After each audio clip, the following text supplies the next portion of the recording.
سورہ 3۔ اس صورت میں 1 رکوع 8 آیتیں ہیں۔ انجیر کو عربی میں 3 کہتے ہیں۔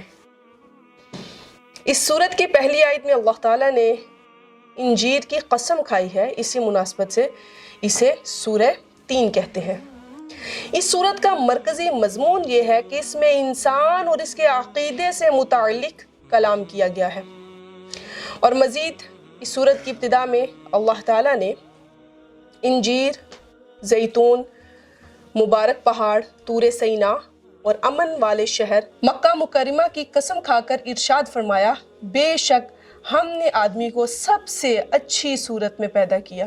یہ بتایا گیا ہے کہ اگر آدمی نے اللہ تعالیٰ کی وحدانیت کا اقرار نہیں کیا اور نبی علیہ رحمہ کی تصدیق نہ کی تو اسے جہنم کے سب سے نچلے طبقے میں ڈال دیا جائے گا، اور جن لوگوں نے اللہ تعالیٰ کو واحد معبود مانا، اس کے حبیب کی تصدیق کی اور انہوں نے اچھے کام کیے تو ان کے لیے بے انتہا ثواب ہے۔ اس صورت کے آخر میں مرنے کے بعد دوبارہ زندہ کیے جانے اور حساب و جزا کا انکار کرنے والے کی مذمت بیان کی گئی ہے۔ اعوذ باللہ من الشیطان الرجیم، بسم اللہ الرحمن الرحیم۔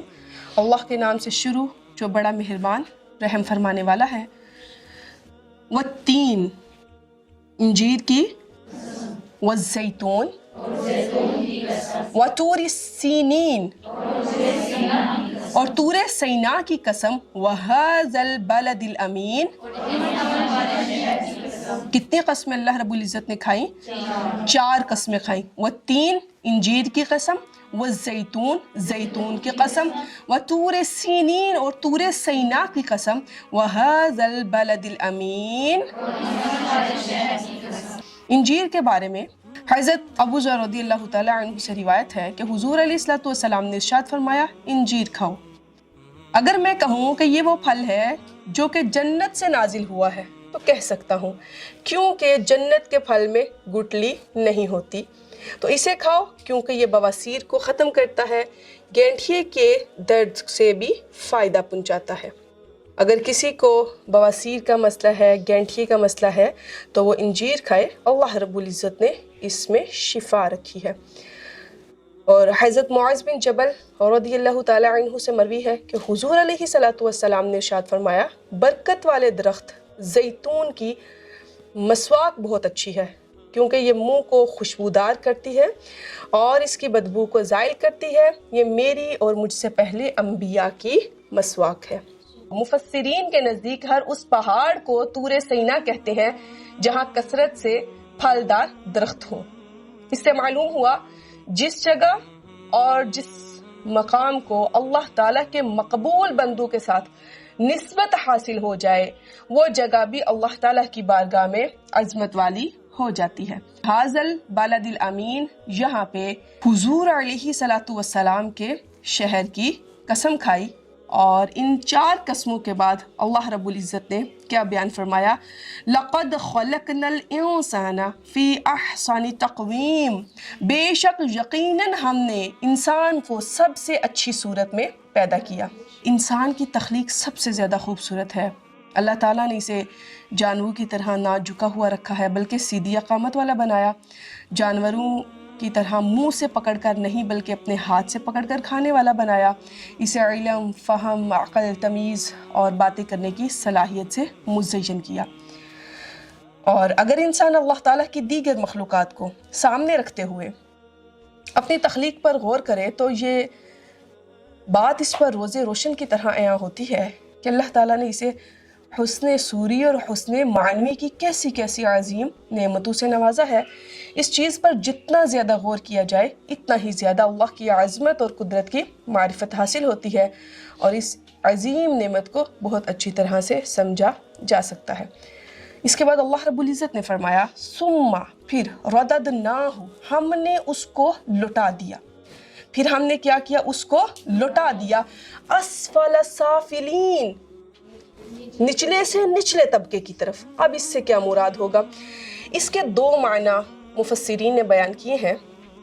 ایک معنی یہ ہے کہ انسان کو سب سے اچھی صورت پر پیدا کرنے کے بعد اسے بڑھاپے کی طرف پھیر دیا، اس وقت بدن کمزور، اعضاء نکارا، عقل ناقص، پشت خم، بال سفید ہو جاتے ہیں، جلد پہ جھریاں پڑ جاتی ہیں، وہ اپنی ضروریات زندگی کے کام بھی کرنے سے مجبور ہو جاتا ہے۔ دوسرا معنی اس کا یہ ہوگا کہ جب اس نے اچھی شکل و صورت کی شکر گزاری نہ کی، جب انسان نے اچھی شکل و صورت کی شکر گزاری نہ کی تو اللہ تعالیٰ کی نافرمانی پر جمع رہا اور ایمان نہ لایا، تو اس کا انجام یہ ہوا کہ ہم نے جہنم کے سب سے نچلے درجے میں اس کا ٹھکانہ بنا دیا۔ یہاں سے کچھ چیزیں ہمارے سامنے آتی ہیں کہ اللہ تعالیٰ کی عبادت پر کمر بستہ ہونے کے لیے بڑھاپے کو منتخب کرنا عقل مندی نہیں ہے، کیونکہ بڑھاپے میں عبادت کے لیے اعضاء میں وہ طاقت نہیں رہتی جو جوانی میں ہوتی ہے، اور ہم اس چیز کا مشاہدہ بھی کرتے ہیں کہ ایک کام ہم کریں اور پہلی دوسری تیسری مرتبہ ہمیں مشکل محسوس ہوتا ہے۔ جب ہم نے یہ مدرسہ بنایا تھا تو ہر اسٹوڈنٹ یہ کہتی تھی کہ ہم کیسے سیڑھیاں چڑھیں گے، اور دیکھ کے ہی تھکاوٹ محسوس ہونے لگتی تھی، لیکن کچھ وقت گزرنے کے بعد اب آپ کی یہ روٹین بن چکی ہے، عادت بن چکی ہے، اب آپ کو اتنی سیڑھیاں اترنا چڑھنا مشکل محسوس نہیں ہوتا۔ اسی طرح جب انسان جوانی میں اپنی پیشانی کو سجدوں کی عادت ڈال لیتا ہے اور جوانی میں عبادات کی عادت ڈال لیتا ہے، ریاضت کی عادت ڈال لیتا ہے، تو بڑھاپے میں جا کے اس کو مشقت محسوس نہیں ہوتی۔ یہاں پہ ایک اور چیز واضح ہوئی کہ پیدائش کے بعد طاقت اور قوت دینا، اس کے بعد کمزوری کی طرف لوٹا دینا، یہ اس بات کی دلیل ہے جو اس چیز پر قادر ہے وہ ذات ہمیں مرنے کے بعد بھی دوبارہ زندہ کرنے پر قادر ہے۔ اس چیز کو اللہ تعالیٰ نے قرآن پاک میں ایک اور جگہ اس طرح بیان فرمایا، وَمَن نُعَمِّرْهُ نُنَكِّسْهُ فِي الْخَلْقِ أَفَلَا يَعْقِلُونَ، اور جسے ہم لمبی عمر دیتے ہیں تو خلقت میں بناوٹ میں ہم اسے الٹا پھیر دیتے ہیں، تو کیا وہ نہیں سمجھتے۔ اگلی آیت میں فرمایا إِلَّا الَّذِينَ آمَنُوا، مگر وہ لوگ جو ایمان لائے، وَعَمِلُوا الصَّالِحَاتِ فَلَهُمْ أَجْرٌ غَيْرُ مَمْنُونَ، بغیر کم کیے بے انتہا اجر ہے۔ جو لوگ ایمان لائے، نیک اعمال کیے، ان کے لیے بے انتہا اجر و ثواب ہے۔ یعنی جب لوگ ایمان لائے، انہوں نے اچھے کام کیے تو ان کے لیے اجر ہے، اگرچہ بڑھاپے کی کمزوری کے باعث وہ جوانی کی طرح کثیر عبادت بجا نہ لا سکے، ان کے عمل میں کچھ بھی کمی نہیں کی جاتی۔ بس اوقات ایسے ہوتا ہے کہ انسان کسی عمل پر مداومت اختیار کرتا ہے، جوانی میں وہ بڑی ہمیشگی کے ساتھ وہ عمل کرتا ہے، لیکن بڑھاپا آ جاتا ہے تو وہ عمل نہیں کر پاتا، لیکن اللہ رب العزت اس کے نامہ اعمال میں اس عمل کو مسلسل لکھتے رہتے ہیں۔ اسی طرح حدیث مبارکہ میں آتا ہے، حضرت ابو موسیٰ اشعری رضی اللہ تعالیٰ عنہ سے مروی ہے، رسول علیہ صلاۃ والسلام نے ارشاد فرمایا، مسلمان بندہ جب بیمار ہو جائے یا سفر میں ہو تو اس کے لیے ان اعمال کا ثواب لکھا جائے گا جو وہ تندرستی اور مقیم ہونے کی حالت میں کیا کرتا تھا۔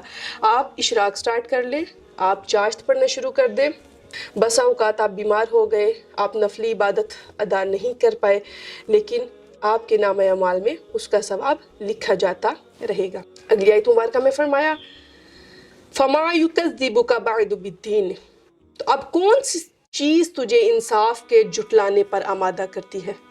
یہ ساری چیزیں بیان فرمانے کے بعد اللہ نے 4 قسمیں کھائیں، اس کے بعد انسان کو بتایا کہ کس قدر خوبصورت پیدا کیا، مزید بتایا کہ کس طرح پہلے اللہ تعالیٰ نے جوانی دی، پھر رددنا لٹا دیا نچلے سے نچلے طبقے میں، پھر ایمان لے آئے، نیک اعمال کیے، ان کے لیے اجر عظیم ہے۔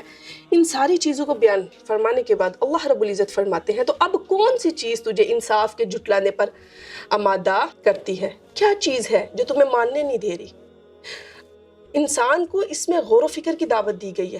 کیا حقیقتاً ایسا نہیں ہوتا؟ ایک بچہ پیدا ہوتا ہے، جوانی میں طاقتور ہے، بڑھاپے میں طاقتور ہے، انسان دیکھے تو صحیح، اللہ نے مجھے اشرف المخلوقات بنایا، تمام مخلوقات میں سے سب سے افضل اور اعلیٰ اللہ تعالیٰ نے انسان کو بنایا، انسان کمپیئر کرے خود کو، تو کیا بے ساختہ انسان کے دل و دماغ سے، زبان سے اللہ اکبر سبحان اللہ نہیں نکلتا، اس کی شکر گزاری کے کلمات نہیں نکلتے، کیا انسان کا دل اس چیز کے اوپر قائل نہیں ہو جاتا بالکل میرے رب نے سچ فرمایا؟